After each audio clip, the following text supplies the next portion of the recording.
नमस्कार दोस्तों, मैं राकेश कुमार आप सबका हाईटेक क्लासेज में स्वागत करता हूं।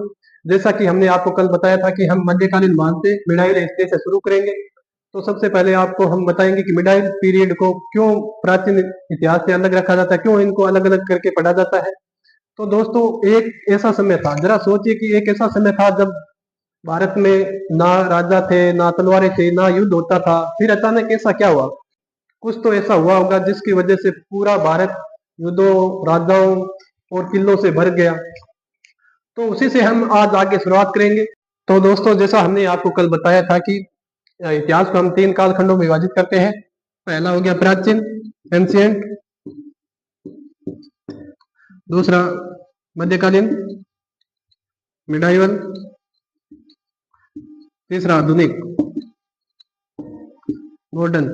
तो दोस्तों, सवाल ये है कि हमने क्यों प्राचीन की जगह मिडाइवल को ले आए, क्यों हमने प्राचीन काल को खत्म कर दिया। तो दोस्तों, हम देखते हैं मध्यकालीन जो पीरियड है कब से कब तक था। तो दोस्तों, जब भारत में बाहरी आक्रमण शुरू हुए थे तो जो सत्ता थी वो मंदिरों से निकलकर किलों में चली गई, और वहां राजा की जगह जो शब्द आए वो आए थे सुल्तान या बादशाह।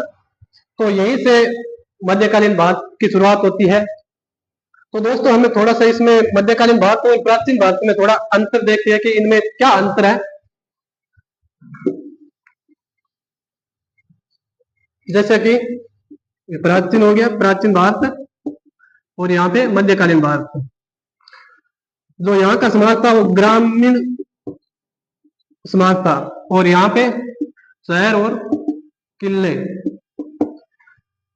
यहाँ का जो प्रमुख होता था उसे उस टाइम राजा के नाम से जानते थे, और यहाँ पे जो मध्यकालीन में वो सुल्तान या बादशाह।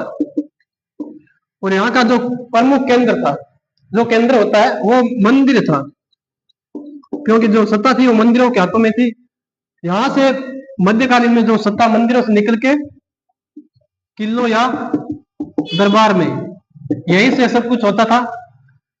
और जो सबसे अंत में आता है, जो सबसे प्रमुख कारण है वो था टैक्स का। यहाँ सबसे कम टैक्स था, और यहाँ टैक्स किसान की आमदनी से ज्यादा था।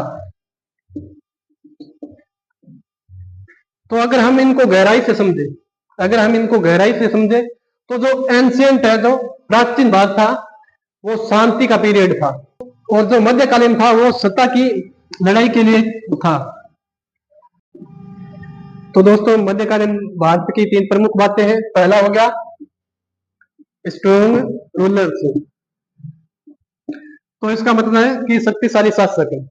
तो दोस्तों, मध्यकाल एक ऐसा समय था जब लगातार युद्ध होते रहे, और यहाँ पे वही शासक अपना राज्य जमा सका जो मानसिक और शारीरिक रूप से मजबूत था। और दूसरा है वार एंड एक्सपेंशन, युद्ध और साम्राज्य विस्तार। राजा को अपना राज्य बचाने के लिए लगातार युद्ध करने पड़े, यहाँ पे वही राजा टिक पाया जो लड़ सका। और तीसरा है एडमिनिस्ट्रेशन एंड टैक्स, प्रशासन और कर प्रणाली। तो ये बात सच है कि जो साम्राज्य जीता जाता था वो तलवारों के बल पे जीता जाता था, लेकिन उसे लंबे टाइम तक बनाए रखने के लिए टैक्स की जरूरत होती थी, और जिसकी कर प्रणाली सबसे ज्यादा मजबूत थी वो साम्राज्य उतना ही मजबूत था। अगर हम मध्यकालीन भारत को 3 शब्दों में समझे तो ताकत, युद्ध और व्यवस्था, यही था जो इतना लंबे टाइम तक चला। और दोस्तों, आज के लिए बस इतना ही। आज हमने क्या पढ़ा, क्यों हमने एंशियंट को मध्यकालीन से अलग रखा, क्यों इसे भारत का सबसे संघर्ष भरा दौर कहा जाता है। तो आने वाले क्लास में हम कल पढ़ेंगे धर्म, और धर्म में कौन सा धर्म? इस्लाम धर्म, क्योंकि इस्लाम धर्म ही था जो बाहर से आके हम पे, भारत पे जो शासन किया था। तो उसी के बाद कल जो अगली क्लास होगी हमारी, हम उस पर चर्चा करेंगे। थैंक यू, जय हिंद।